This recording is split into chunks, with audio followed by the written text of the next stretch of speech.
别是我小时候，小儿麻痹，我跌倒的时候打不赢人家，我打什么？你们知道吗？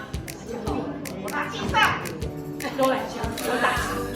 所以，亲爱的弟兄姐妹，在那段时间，有这位上帝跟我彼此阿平，所以我最喜欢读约伯记，好不好？我们一起来分享。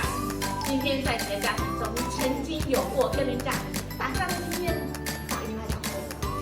另外呢，有没有你现在很气，你很想要找人打架，把这件事情说出来，好吗？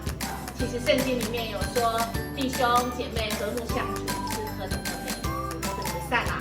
那我们就一起来哦，手牵手，记得亲。